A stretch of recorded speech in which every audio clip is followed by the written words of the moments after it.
What's up, guys? It's Dakota bringing you another Magic the Gathering video, and this one is going to be going over the 5 gods of Amonkhet.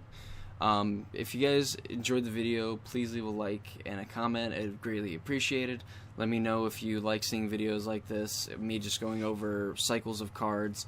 I really want to go over this one because I think they have the most potential to make an impact in Standard, and that's how I'm judging these cards, is Standard playability. We're not going to go to Modern because I think some of these cards could be, but not all of them, obviously. I think each one of these has their own potential, albeit either in niche decks or fitting into another strategy or having their own strategy. And there's another card that I'm going to be going over in this video as well that I think is just kind of cute, I guess. But enough of that. Let's just kind of dive into it. We're going to start off with the first god on our list here, Amonkhet the True, which is a white and 3 other for a double striking, indestructible 3/6 that cannot attack or block unless you control 3 other creatures, and you can pay 4 mana to create a 1/1 warrior creature token with vigilance. Already, I think this card's awesome. Honestly, forgetting that last ability, it's basically a 4 mana 3/6 in the right deck with double striking indestructible, and that clause is almost irrelevant controlling 3 other creatures because you have other white X-human decks, you have green-white tokens, you have white X tokens, you have just so many different strategies this card fits into. You could even play a Mardu deck, just playing with a bunch of cheap creatures, and this thing is just inherently just powerful.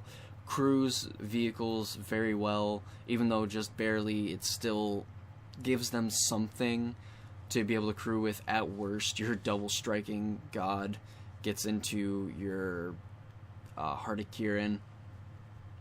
So I think this card's great, and then obviously you're out of cards or wherever, you don't have any clues to crack, whatever. You can pay 4 mana and you can use it on the end of their turn to just make 1/1s. Keep making sure that your god is going to be active, and then it just kind of gets better from there. You can just stock up and keep playing defense until you just have enough tokens and you start just swinging in and getting damage through, and then everybody's a happy camper. Now, moving on to the next one, Amonkhet the Mindful. I thought this card was trash when it first was spoiled.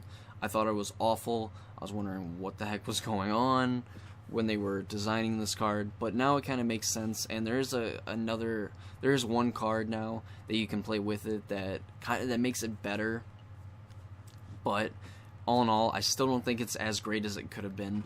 Amonkhet is a blue and 2 other for flying indestructible 5/5 that can't attack or block unless you have 7 or more cards in hand, and you can pay 4 mana to draw a card, and then you may return a land you control to its owner's hand. Now, the reason why I said it got a little bit better, a tiny bit better, was because there was a card spoiled earlier that I believe was a common or uncommon land.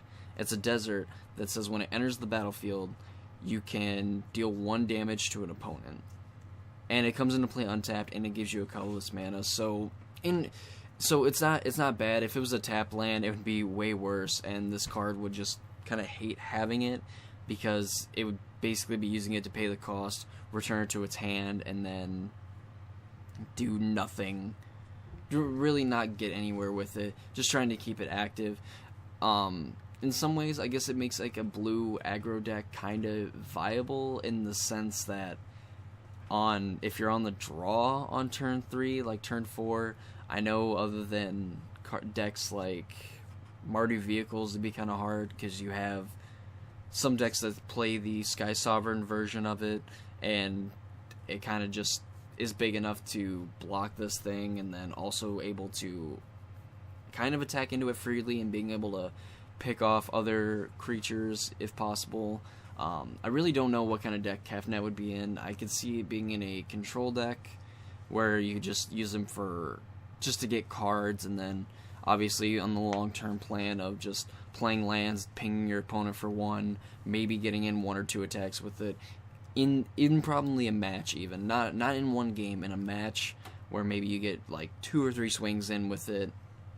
It can be good, dealing its own damage a different way rather than dealing damage from it actually attacking, but still, in my opinion, probably on the lower end of of the lower end of the spectrum compared to the rest of these gods. Moving on, we have Bantu the Glorified, which is another 3-mana god with Menace and Indestructible, a 4/6. It's our black god. You can pay 1 of any color and a black and sacrifice another creature to scry 1, and each opponent loses 1 life and you gain 1 life. Great ability.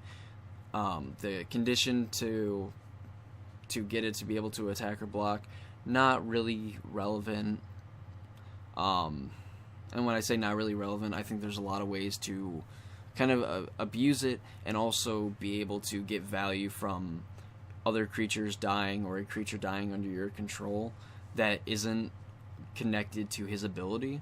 So I think being able to do that, you kind of already get some kind of value out of it, and you get you win a combat with this thing. I mean, there's not a lot of creatures that survive a combat to this guy, or when it attacks, like double blocking it, there's no way that both creatures are going to live. You're going to at least get 1 creature every combat.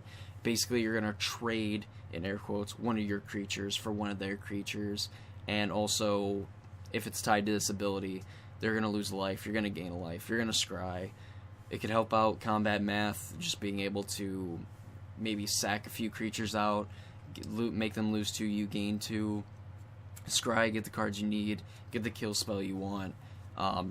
Enables Revolt very well, very, very well, so does Kefnet. Now that I think about it, it does technically trigger Revolt, but you're probably going to get more use out of it from Bantu than you are Kefnet, just because his ability costs 2 mana less, and it's a little bit better, and you also kind of drain your opponent out as well. So while I don't think it's the best one of the group, I definitely think it's very, very good.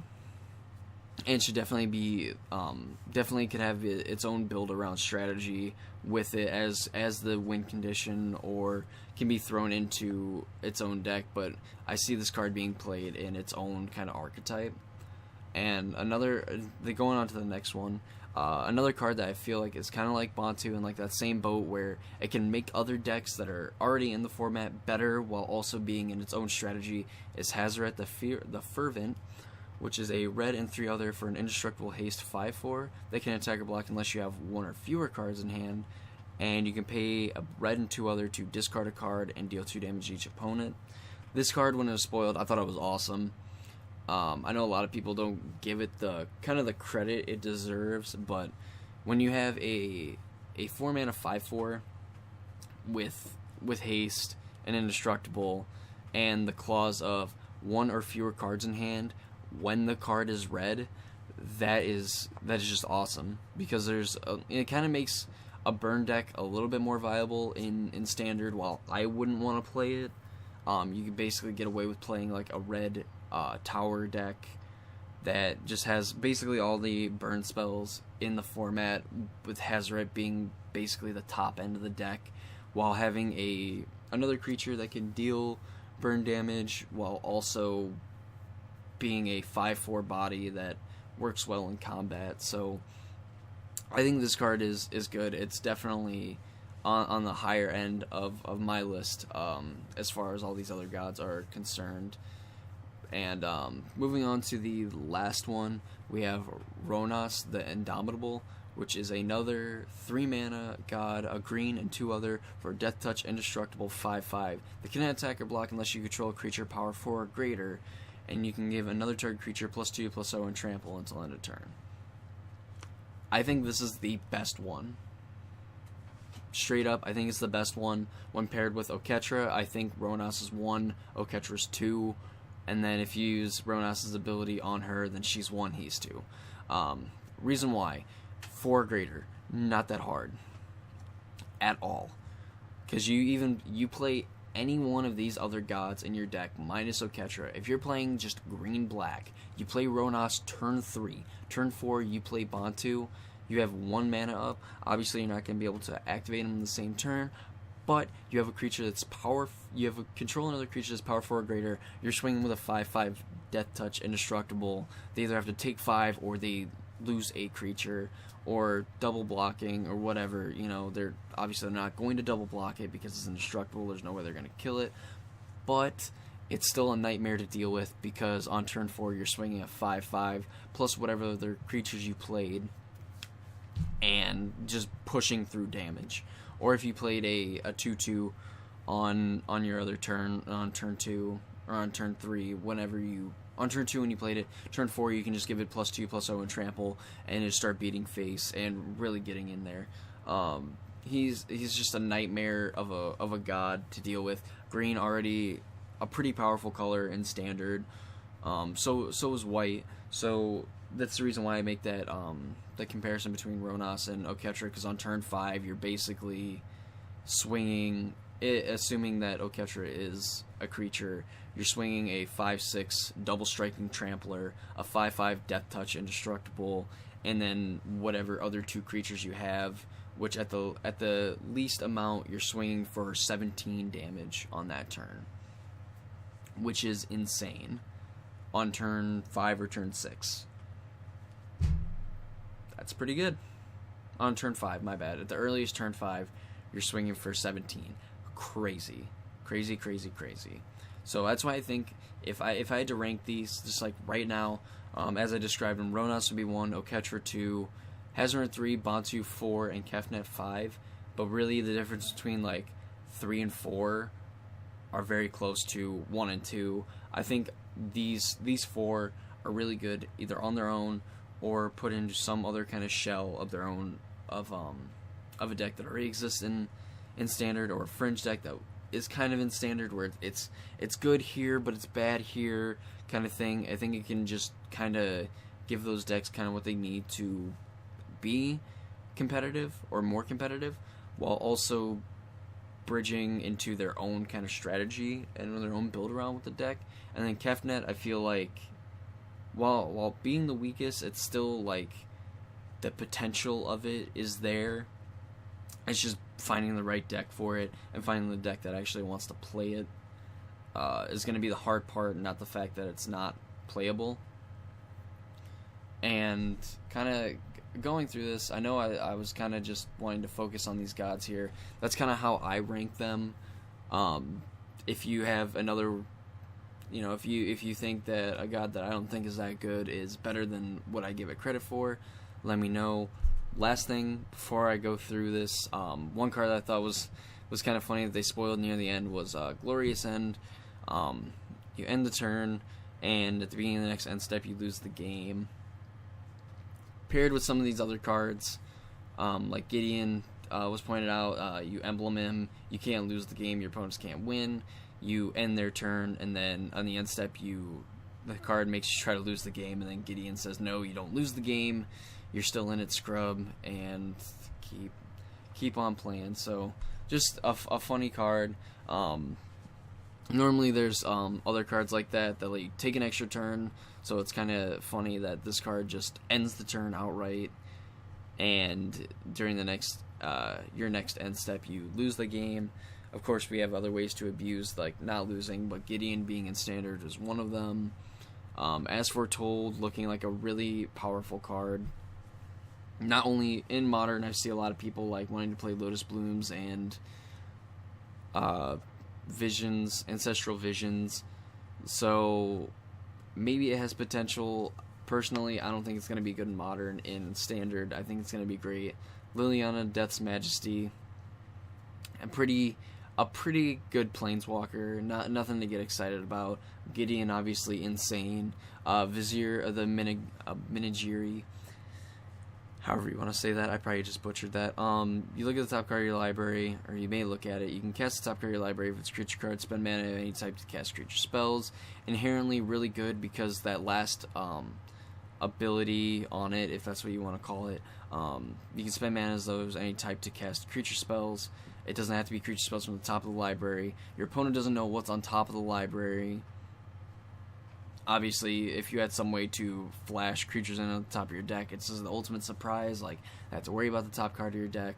Right now, there's no real way, to my knowledge, to flash in a creature from the top of your deck, or from anywhere, really, unless it's Abyssin. which that's got to be a surprise. Turn 4 you play this thing, turn 5 play a land, look at the top, say go, and then surprise Avacyn when they try to kill your Vizier.